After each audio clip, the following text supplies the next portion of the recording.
lifetimes that's going to start about 30 hours from now. November is coming, and it's hours away.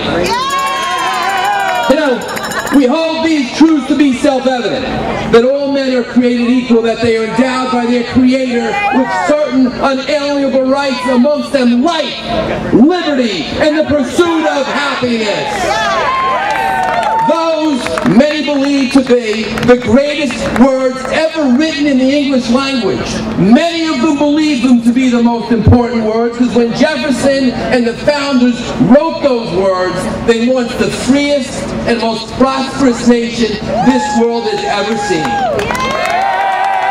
But we had doubters around the world, kings and queens and rulers who said, who are these brash Americans? How dare they think that they have the individual liberty and the individual freedom to think for themselves? They need a king. They need a queen. They need a Barack Obama to tell them what to do.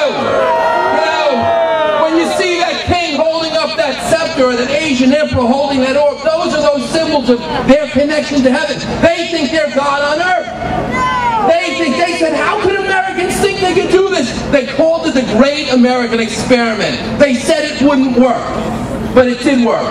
And more freedom and more liberty rolled across this nation from sea to shining sea like a thunderstorm across a prairie. Once was the biggest revolution in the world. And that revolution's coming back again on Tuesday, baby. We got out from under the thumb of King George. Now we're going to get out from under the thumb of King Obama. This is America. Yes, and you can do it. Don't think this isn't the most important election in your lifetime, my friends. It certainly is. It certainly is. And you can make a difference on Tuesday. Every single vote counts. And if you don't think so, think back to 1980, at the end of a term of a man named Jimmy Carter. When the economy was as bad as it is today, maybe worse. When the nation was in a morale morass, and on the Friday night before that election, the race was neck and neck, tied between Ronald Reagan and Jimmy Carter. But in the next 3 days, Americans went out, and everybody went out and got another vote. They spoke to their neighbors, they spoke to their friends, and by Tuesday of that year, it was a landslide with Ronald Reagan becoming president and winning the U.S. Senate. Winning the Senate so he could pass his tax cuts, not Obama's tax hikes. Tuesday, we're going to win the House of Representatives with new leadership. And it's not going to be 35 votes. It's not going to be 40 votes. Folks, it's going to be close to 100 votes. I said it. I believe it. We can win the House. We can win the Senate. We can put this country back on track. We're going to do it. You have that ability. My fellow Americans, you have that ability.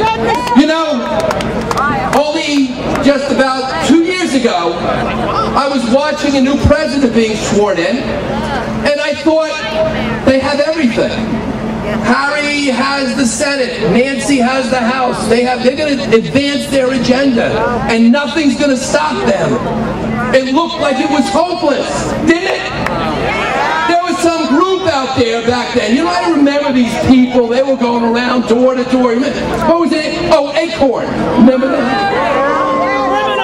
We're going to send Acorn off into the stratosphere on Tuesday, folks. And then something happened as their Leviathan of big government was rolling on. And it happened around April 15th.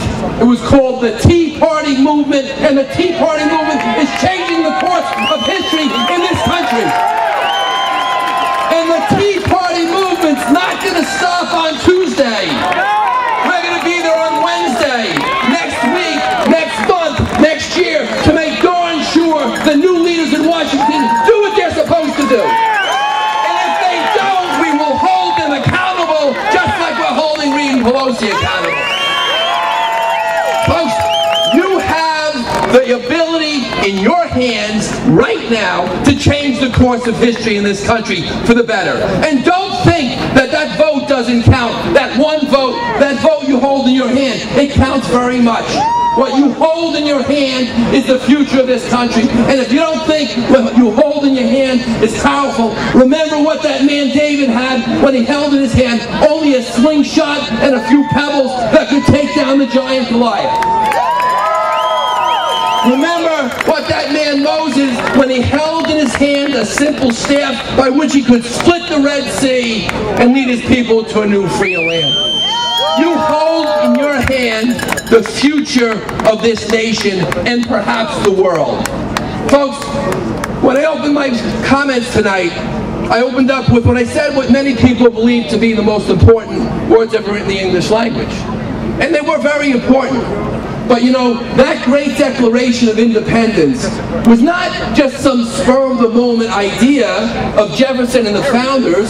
That was derived from thousands of years of human suffering and learning, from Aristotle to John Locke, right down to the foundation of this nation, the first principles that are now under attack by Barack Obama, Harry Reid, and Nancy Pelosi. And we're going to take them back. But you know, Jefferson was a great intellect and also a great salesman in writing these words. But he knew that in order to make the dream of America a reality, he had to inspire 56 men to step up to a table and put their quill pen to paper and sign a document that meant treason against the crown. The penalty for that treason was to have your wife and children taken to chattel, your fortunes confiscated, and then to be drawn and quartered. Chop, chop, chop, chop. Pretty miserable way to die. But they did it. They stepped up to that table, and they were inspired by those great words to put their pen to paper and sign the most important document in the history of the world. And that document closed with what I think are the most important words in the English language, because they are the words that sealed the deal for the future of liberty and freedom. And it goes like this: with a profound belief in we pledge to one another, with a proud reliance on divine providence, we pledge to one another our lives, our fortunes, and our sacred honor. The founders, many of them, lost the first two. They never lost their sacred honor.